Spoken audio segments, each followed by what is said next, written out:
6 months after the first battle, the galaxy was a different place. News of humanity's victory had spread to every corner of the Empire, carried by escaped slaves and rebel groups. For the first time in 10,000 years, species were beginning to believe that the Empire could be defeated. Captain Lee Hyun stood on the bridge of his new ship, the Liberation. It was built with a mix of human engineering and stolen alien technology. Around him, his crew included not just humans, but aliens from a dozen different species who had escaped from Imperial slavery. "Captain," reported Zara, a blue-skinned alien who served as his navigation officer, "we're receiving distress signals from the Kepler system. Imperial forces are attacking rebel colonies there." "How far?" Lee Hyun asked. 3 days at maximum speed." Lee Hyun nodded. "Set course for Kepler. Send word to the fleet." The fleet that followed the Liberation was unlike anything the galaxy had seen before. 200 ships from 40 different species, all united by their hatred of the Empire. At the center flew Earth's newest vessels, sleek warships that combined human creativity with alien technology. Dr. Park Minji worked in her laboratory aboard the flagship, sharing human innovations with alien scientists. Her free technology exchange had become a network that spread across rebel-held space. Any species fighting the Empire could access human designs and contribute their own knowledge. "The plasma cannon modifications are working perfectly," she told her Martakan assistant, a creature that looked like a walking tree. "Your people's crystal technology makes our weapons twice as efficient, and your people's tactics make our ships 3 times more deadly," the alien replied. "The Empire fears us because we fight like humans now." That was true throughout the galaxy. Rebel groups were adopting human military strategies, hit-and-run attacks, suicide missions, converting civilian ships into weapons. The Empire's orderly fleets couldn't adapt to this chaotic style of warfare. On Earth, the planet had transformed into a fortress world. General Ryu Minho commanded defense fleets stationed throughout human space. The solar system bristled with weapons that grew more sophisticated every day. Status report, he requested from his headquarters on Luna. The Titan shipyards completed 20 new destroyers this week, reported his aide. The Mars facilities are producing ammunition at maximum capacity, and we've received requests from 15 rebel species for military advisors. "Send them," Ryu Minho ordered. "The more species that learn to fight like humans, the better." But the Empire was also adapting. Emperor Thaxamor had replaced his failed admirals with younger commanders who studied human tactics. They were learning to be unpredictable, to take risks, to fight dirty. War Prime Gulshan was the Empire's new supreme military commander.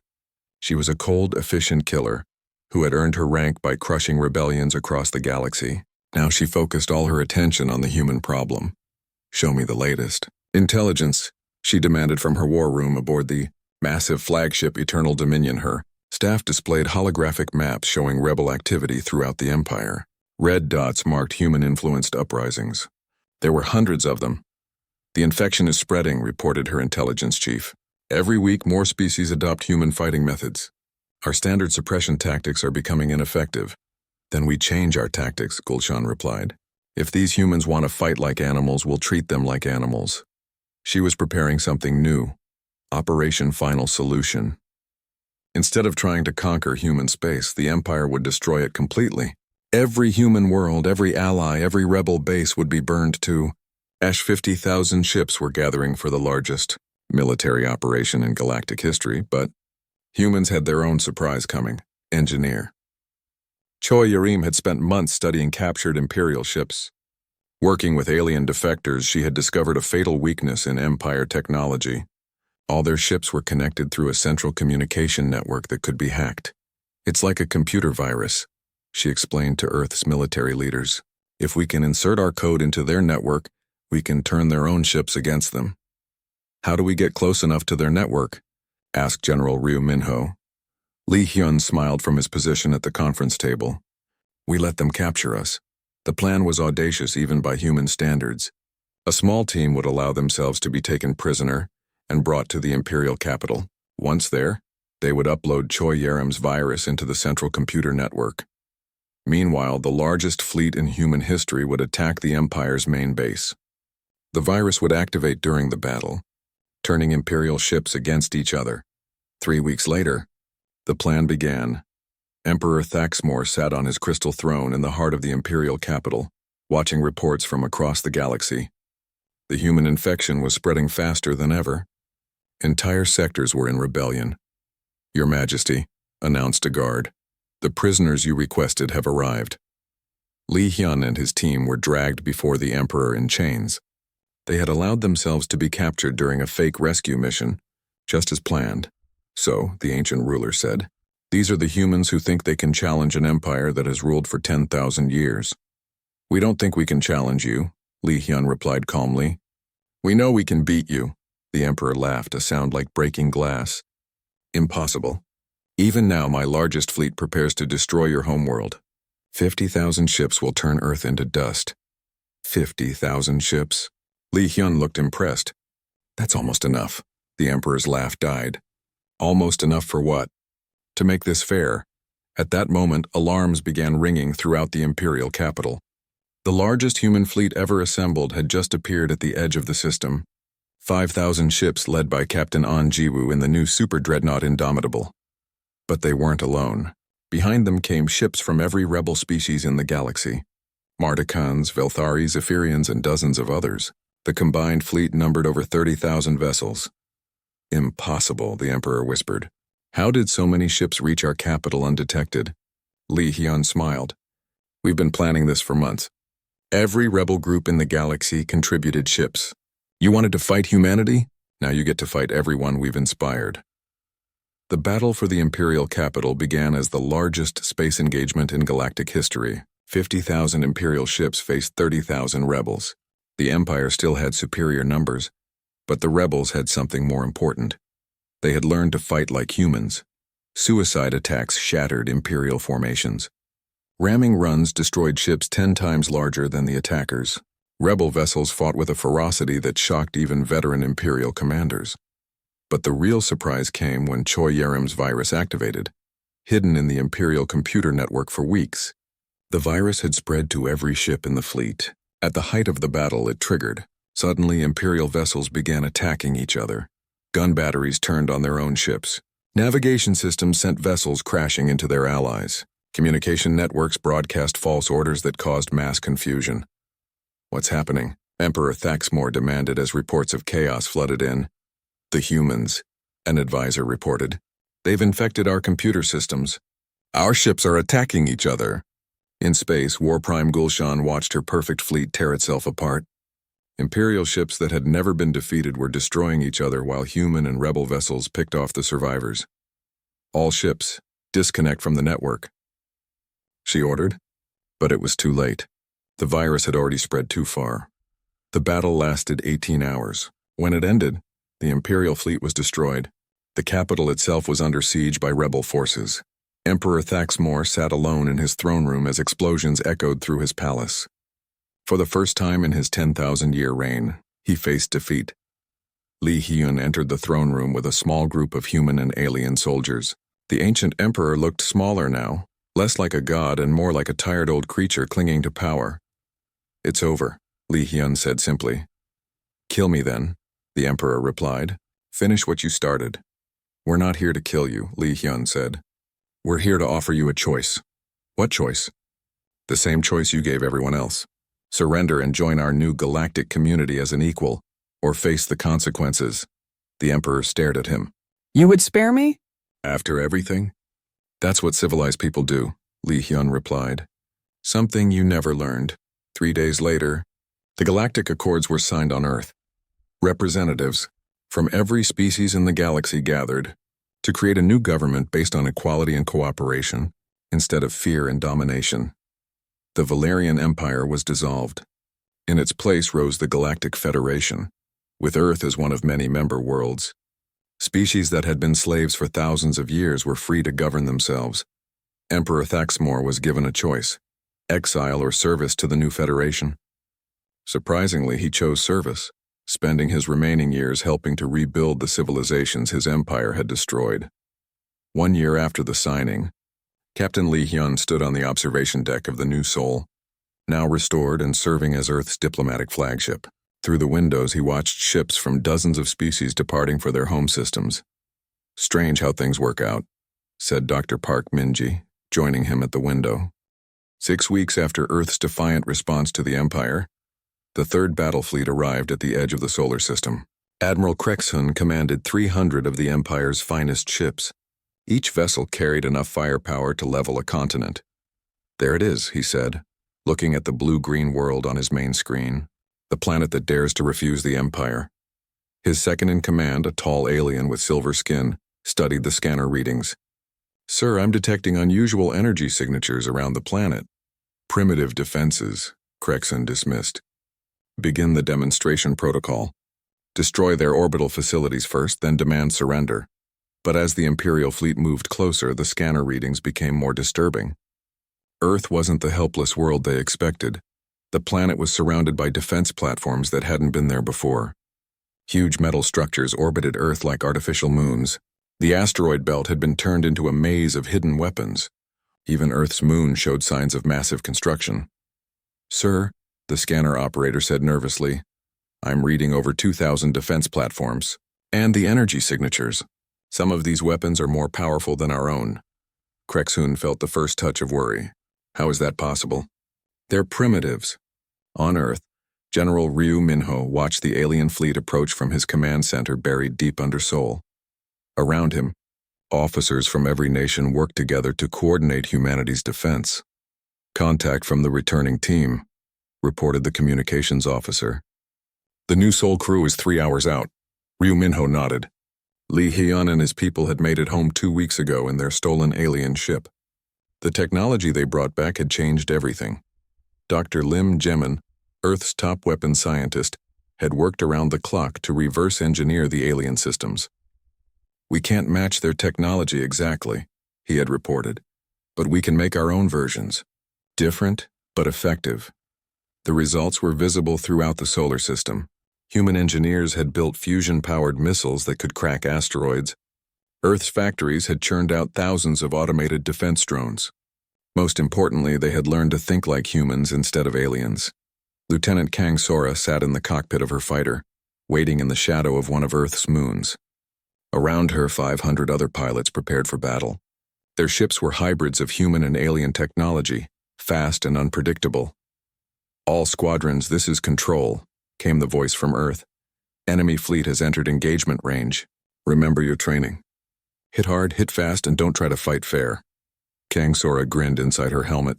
Fighting fair was never a human specialty anyway. The battle began when Admiral Krexhun ordered his fleet to destroy Earth's orbital defense platforms. Energy beams lanced out from the Imperial ships, targeting the metal structures surrounding the planet. But instead of exploding, the platforms split apart. Each one separated into dozens of smaller units that scattered in different directions. The aliens had been shooting at decoys. "What?" Krexhun stared at his screen. "Where are the real defenses?" He got his answer when the asteroids started shooting back. Hidden throughout the asteroid belt, human weapons platforms came online. These weren't the huge, obvious targets the aliens expected. They were small, camouflaged, and scattered across millions of cubic kilometers of space. Missiles erupted from fake asteroids. Energy beams shot out from hidden bunkers. Suddenly, the Imperial fleet found themselves under attack from every direction. "Impossible," Krexhun shouted. "How many weapons do they have?" The answer was too many to count. Humanity had turned their entire solar system into a weapon. Every asteroid, every moon, every piece of space junk had been converted into either a gun platform or a missile launcher. But the real surprise came when Kang Sora's fighters attacked. The alien ships had powerful shields and armor, designed to stop conventional attacks. But human fighters didn't attack conventionally. They came in fast and low, using the space around Earth's gravity well to accelerate to incredible speeds. Then they rammed the alien ships. "They're committing suicide," an alien officer screamed as a human fighter smashed through his ship's bridge. But the fighters weren't manned. They were AI-controlled drones programmed with one simple mission: destroy the enemy at any cost. Each drone carried a nuclear warhead and enough fuel for one attack run. The aliens watched in horror as hundreds of human ships threw themselves at the Imperial fleet. It was wasteful, inefficient, and completely insane. It was also devastatingly effective. Krexhun's flagship shook as 3 suicide drones hit it in quick succession. His shields failed and his armor cracked. Around him, other Imperial ships were suffering the same fate. "Sir, we're losing ships too fast," his second-in-command reported. "They're not fighting like any species we've encountered." That was because humans weren't fighting like a civilized species. They were fighting like cornered animals with nothing to lose. From hidden bases throughout the outer planets, more surprises launched toward the alien fleet. These were the weapons Dr. Lim Jamin was most proud of. Converted cargo ships packed with explosives and set to ram Imperial vessels. They're using their own ships as bullets. An alien captain reported before his vessel was cut in half by a human cargo hauler, moving at a significant fraction of light speed. But the humans weren't done. As the Imperial fleet tried to regroup, Earth's real defense fleet appeared. Captain An Jiwoo led 200 human warships out from behind Earth's moon. These weren't the primitive vessels the aliens expected. They were hybrids built with stolen Imperial technology, faster and more maneuverable than anything in the alien fleet. "All ships attack pattern Delta," An Jiwoo ordered. "Show them what happens when they threaten our home." The human fleet hit the confused aliens like a hammer, but instead of engaging in normal space combat, they used tactics that made no sense to the Imperial forces. Human ships worked in groups of 3, with 2 vessels drawing fire while the third rammed the enemy. Pilots ejected at the last second, hoping to be picked up later. Some didn't eject at all, choosing to take their targets with them. Lieutenant Kang Sora led her squadron of manned fighters in a suicidal charge against an Imperial dreadnought. Half her pilots didn't make it, but they managed to destroy the alien ship's main weapons. "This is insane," she laughed over the radio as enemy fire lit up space around her. "They're trying to kill us." "That's the idea," replied her wingman as he sent his damaged fighter into an alien cruiser. Admiral Krexhun couldn't understand what he was seeing. The humans were losing more ships than the aliens, but they didn't care. They kept attacking with a fury that defied logic. "Sir, we've lost 60 ships, his tactical officer reported. "The humans have lost twice that, but they're still fighting." "How many ships do they have?" Krexhun demanded. The answer came when another wave of human vessels appeared from the direction of Mars.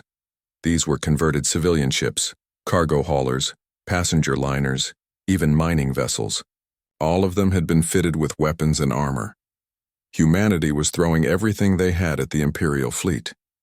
"They've turned their entire civilization into a military force." Krexhun whispered in amazement. He was right. Every human factory was building weapons.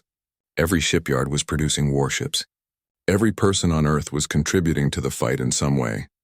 The battle raged for 6 hours. When it was over, the third battle fleet was destroyed. Only a handful of Imperial ships escaped to carry word back to the Empire. Admiral Krexhun was not among the survivors. His flagship had been destroyed by a human captain who rammed it with a converted passenger liner. On Earth, General Ryu Minho surveyed the aftermath. Humanity had lost over 400 ships and thousands of brave people. But they had won. "What are our casualties?" he asked. "Heavy," replied his aide. "But our people are already volunteering for the next battle." "Next battle?" "Yes, sir. Intelligence reports show the Empire is sending a much larger fleet. They're not happy about losing their demonstration force." Ryu Minho looked at the images of the destroyed alien ships floating in Earth's orbit. "Good, let them come. We're just getting started." In space, Lieutenant Kang Sora floated in her escape pod, waiting for rescue. Through the small window, she could see the wreckage of the battle spread across the solar system. "Control, this is Kang Sora," she said into her radio. "Mission accomplished. The aliens know we're here now." "Copy that, Lieutenant. Welcome home." As rescue ships collected the survivors, Earth's factories were already building replacements for the lost vessels. But now they were building them with captured alien technology.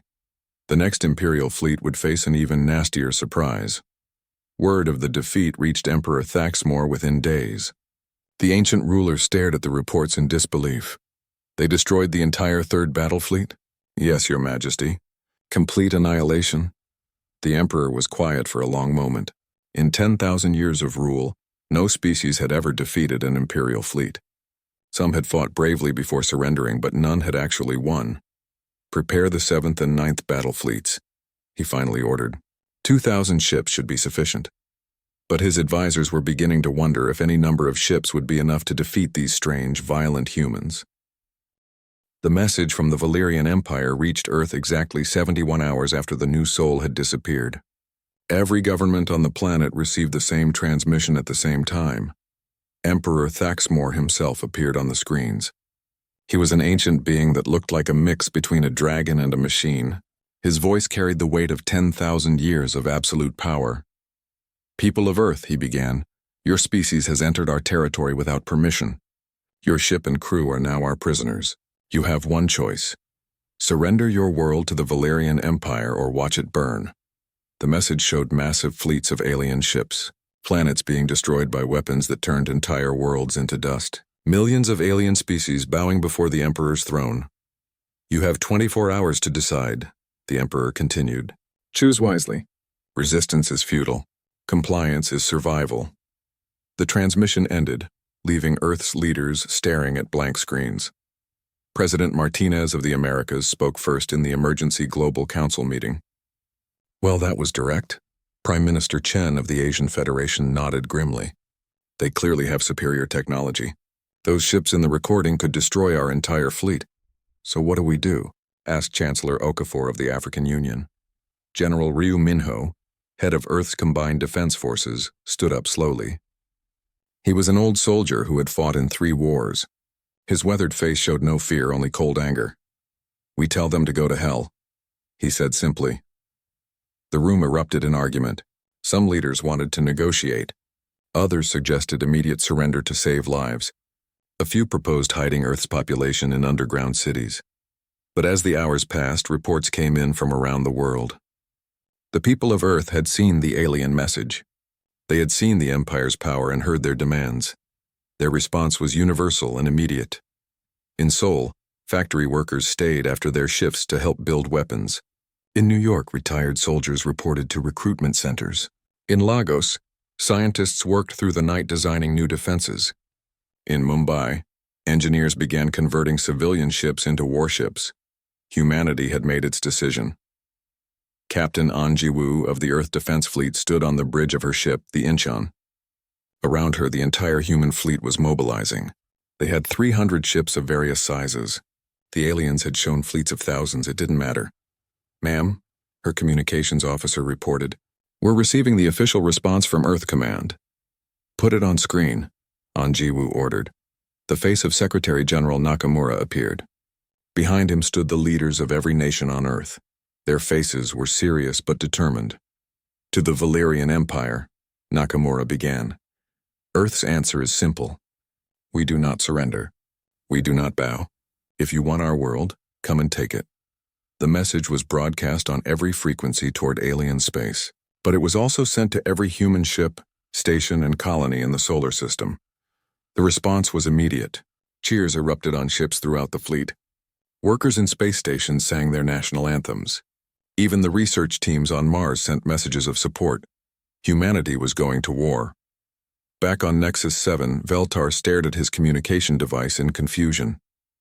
He had played Earth's response 3 times, but it still didn't make sense. "They refused," he told Admiral Krexhun. "They actually refused surrender." "That's impossible," the military commander replied. "All species surrender when they see our power. Perhaps they don't understand what will happen to them. They understand perfectly. Their message was very clear." Veltar played the recording again. "They're telling us to attack them." In his cell, Lee Hyun heard the guards talking excitedly in their alien language. He didn't need to understand the words to know what had happened. When Yith's voice came from the next cell, it confirmed his suspicions. "Your people, they refused to surrender?" "Of course they did," Lee Hyun replied. "Did you think humans would just give up?" "But the Empire will destroy them. They have no chance. Maybe, but we'll make them pay for every inch." Meanwhile, Park Minji was busy in her cell. The aliens had made a mistake when they interrogated her. They had given her access to their computer systems to answer questions about human technology. But while she answered their questions, she had also been copying their technical data. Hidden in her clothes were small memory devices that contained the blueprints for Empire technology. If she could get this information to Earth, it would change everything. Choi Yarim was having similar thoughts. During her time in the alien engine room, she had memorized the designs for their power systems and weapons. She could build copies of their technology if she ever got home. But first, they had to escape. The opportunity came 3 days later. The humans were being transferred to the Imperial capital for final processing. During the journey, their prison ship would stop at several worlds to pick up other prisoners. Kim Do-hyun had been watching the guard rotations carefully. The aliens were efficient but predictable. They followed the same patterns every day. At shift change, there was always a 10-minute gap when the corridors were less guarded. "We'll have one chance," he told the others during exercise time. "When we dock at the next station, there will be chaos as new prisoners come aboard. That's when we move." "Move where?" Park Min-ji asked. "This ship has thousands of guards." "To the escape pods," Choi Yerim said. "I've been studying the ship's layout. There's a maintenance corridor that leads directly to the pod bay." "Even if we escape, where do we go?" Lee Hyun asked. Kim Do-hyun smiled grimly. "We steal a ship and go home. Our people need the information we've gathered." The plan was simple but dangerous. When the prison ship docked at the mining world of Carex 3, the humans would break out during the confusion of loading new prisoners. They would fight their way to the escape pods, steal an alien ship, and try to reach Earth. The chances of success were almost zero. But they were human, and humans specialized in impossible odds. On the day of the escape, everything went wrong from the start. The new prisoners turned out to be a group of rebels who fought the guards. Alarms rang throughout the ship as alien soldiers rushed to contain the riot. "This is perfect," Kim Do-hyun said as explosions echoed through the corridors. "Everyone will be distracted." The humans broke out of their cells using tools Choi Yerim had made from smuggled pieces of alien technology. They moved through the maintenance tunnels as chaos erupted around them, but they weren't the only ones with escape plans. In the cargo bay, they found other prisoners trying to steal ships. A three-way battle erupted between humans, alien rebels, and Empire guards. Energy beams flew in all directions as different groups fought for the same goal. "There," Park Min-ji pointed to a sleek alien corvette. "That ship has the fastest engines." The humans fought their way across the bay. Kim Do-hyun used alien weapons he had taken from guards. Choi Yerim hacked the ship's systems while the others held off attackers. "Got it," she shouted as the corvette's engines came online. "Everyone get in." The stolen ship blasted out of the cargo bay just as Empire reinforcements arrived. Behind them, the prison ship erupted in explosions as the rebel uprising spread. "Where to, Captain?" Park Min-ji asked as she took the navigation controls. Lee Hyun looked at the star charts. Earth was weeks away, and they were in a stolen ship that the entire Empire would be hunting. "Home," he said simply. "We go home." As the corvette jumped into faster-than-light travel, none of them knew that their escape had been detected. Admiral Krexhun was already sending word to the Imperial capital. "The humans have stolen a ship," he reported. "They're heading back to their homeworld." Emperor Thaxamor listened to the report with growing anger. "First they refused to surrender. Now they escape from our prison. These humans are becoming troublesome. Should we increase the forces being sent to their world?" Krexhun asked. "Yes, send the third battle fleet. 300 ships should be enough to make an example of them." But the Emperor had no idea what was waiting for them. Third battle fleet at Earth, humanity, had spent every day since the ultimatum preparing for war, and they had some very unpleasant surprises ready for their visitors. The new soul sat in the cargo bay of an alien ship 10 times its size. Lee Hyun and his crew waited inside their vessel, not knowing what would happen next. Through the windows, they could see strange machines and alien workers moving around. "Captain," Park Min-ji said, "they're draining our power systems. We can't escape even if we wanted to." Before Lee Hyun could answer, loud banging came from the ship's main door. The metal began to glow red as something cut through it from outside. "Everyone stay calm," Lee Hyun ordered his crew. "Don't do anything that might seem threatening." The door fell inward with a crash. Alien soldiers walked into the ship. They were tall creatures with 4 arms and skin like gray leather. They carried weapons that hummed with energy. Behind them came a different alien, this one looking like a giant spider walking on its back legs. The spider alien spoke in perfect English. "I am High Inquisitor Veltar. You will come with us for processing." Kim Do-hyun stepped forward. "How do you know our language?" "We scanned your ship's computers," Veltar replied. "Learning primitive languages is simple for us. Now move." The alien soldiers separated the crew into groups. Lee Hyun found himself alone with Park Min-ji and 2 guards in a small metal room. The walls were covered with strange symbols that seemed to move when he looked at them. Hours passed before Veltar entered the room. The spider alien sat down across from them, his 8 eyes studying their faces. "Tell me about your species," Veltar said. "Where do you come from?" "Earth," Li Hyun replied. "We're explorers. We didn't mean to disturb your ceremony." "Yes, Earth, we found the location in your computers. A small world with only one species in charge. Very unusual." Veltar made notes on a device. Most worlds have several intelligent species by the time they develop space travel. Park Minji spoke up. "How many species are in your empire?" "Over 6,000, Veltar said proudly. "All serving the Emperor faithfully. Soon your species will join them." "What if we don't want to join?" Li Hyun asked.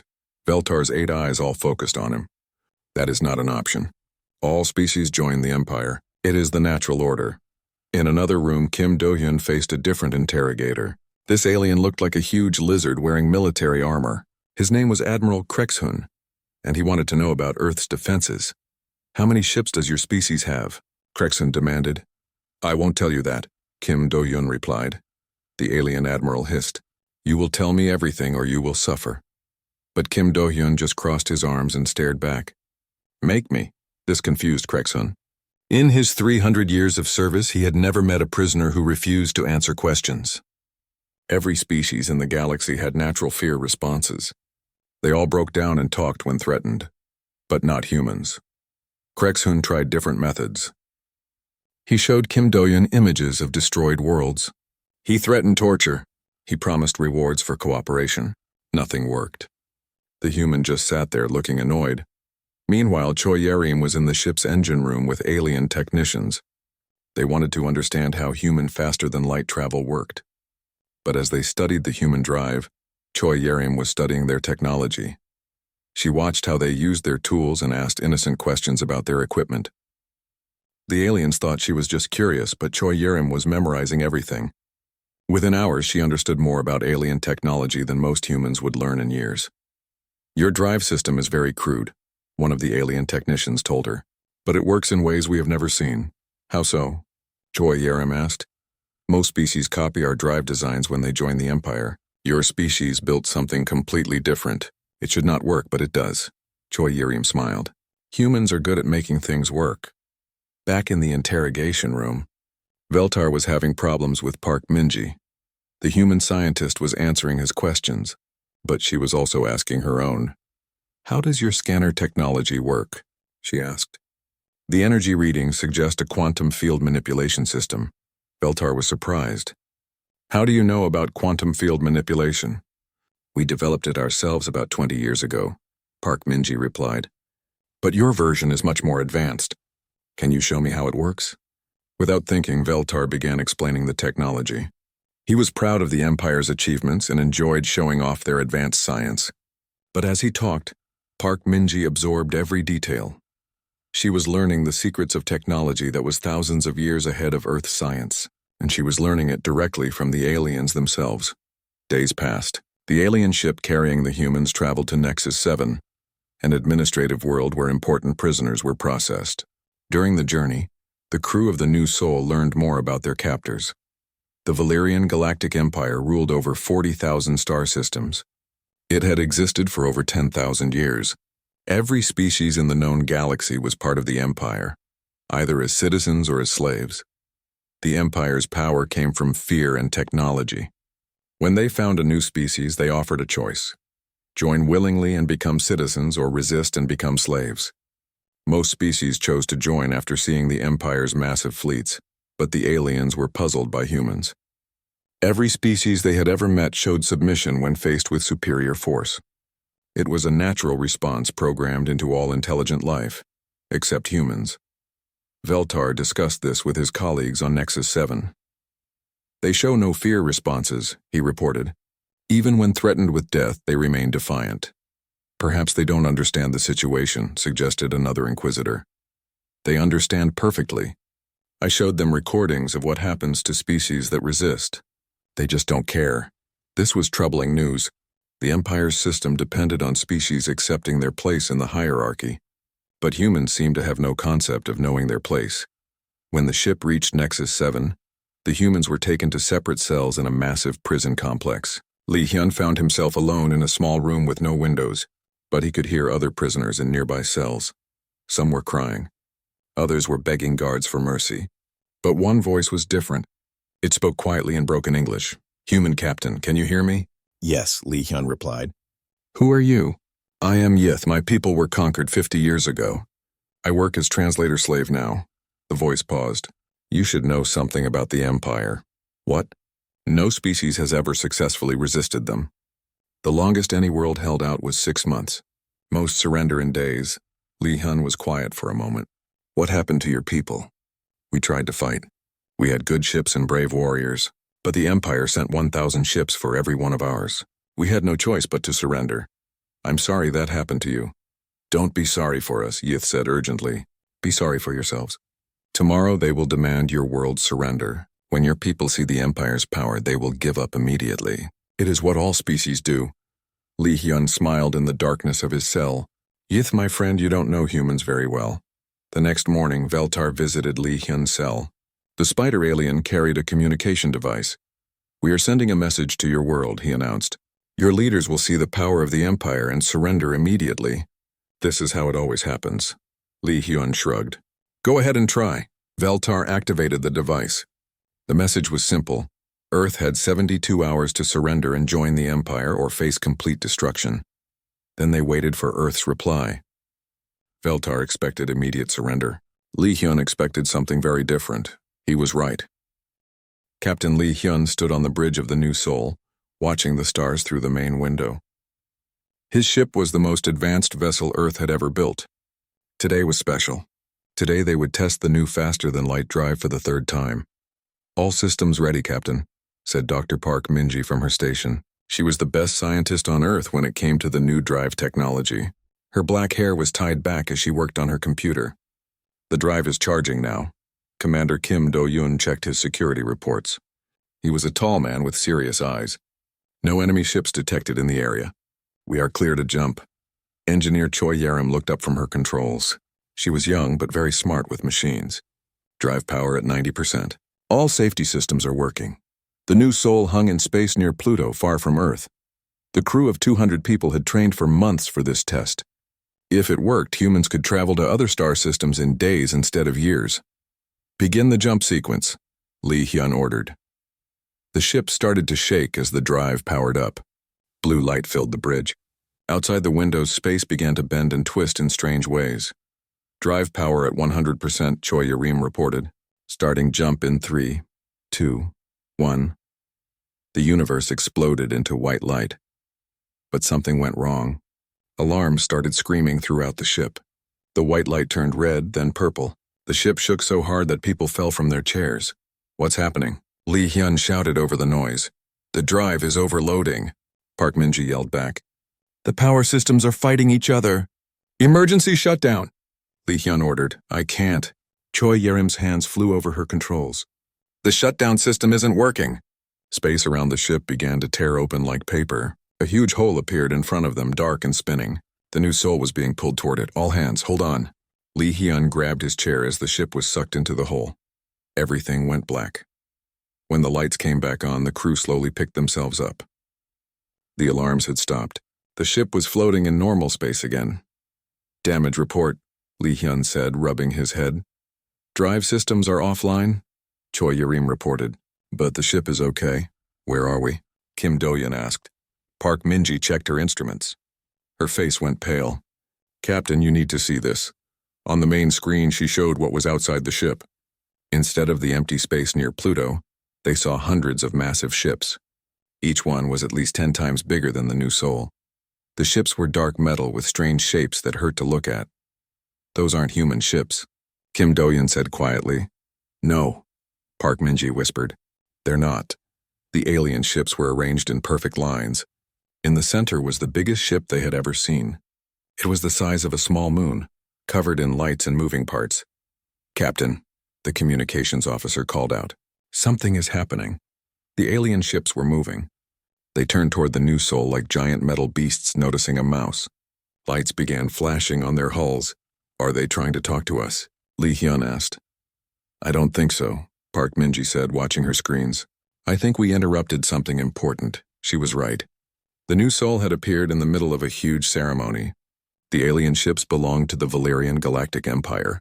Today was their most important holiday, the Day of Ascension.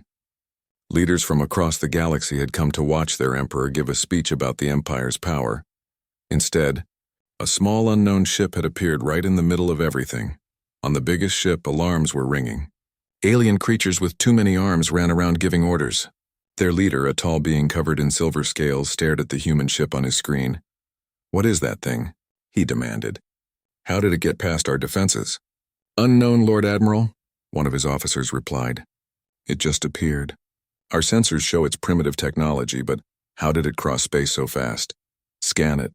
Find out what species built it." The alien ships aimed their sensors at the new Sol. On the human ship, Park Minji watched her instruments go crazy. "They're scanning us," she told Li Hyun. "Very powerful scans. They'll know everything about our ship in minutes. Can we scan them back?" "I'm trying, but their technology is much more advanced than ours." Kim Do-hyun looked at the alien fleet. "Captain, I count over 300 ships. Each one has enough firepower to destroy Earth." Li Hyun felt cold. They were alone, far from home, facing an enemy they couldn't fight. The communication system suddenly made noise. A voice spoke, but not in any human language. It sounded like metal scraping against stone. "They're trying to talk to us," the communications officer said, "but I can't understand them." "Keep trying," Li Hyun ordered. More alien ships appeared around them. These were smaller and faster. They surrounded the new Sol like sharks around a wounded fish. "Captain," Choi Yerim said, "they're pointing weapons at us." The alien voice spoke again, louder this time. Even without understanding the words, the meaning was clear. Surrender or die. Li Hyun looked at his crew. They were scared but ready to follow his orders. These were good people who had signed up to explore space, not to fight aliens. But they were human, and humans don't give up easily. "Open a channel," he ordered. "All frequencies." When the channel was open, Li Hyun spoke clearly. "This is Captain Li Hyun of the Earthship New Sol. We are peaceful explorers. We did not mean to disturb you. We want to talk."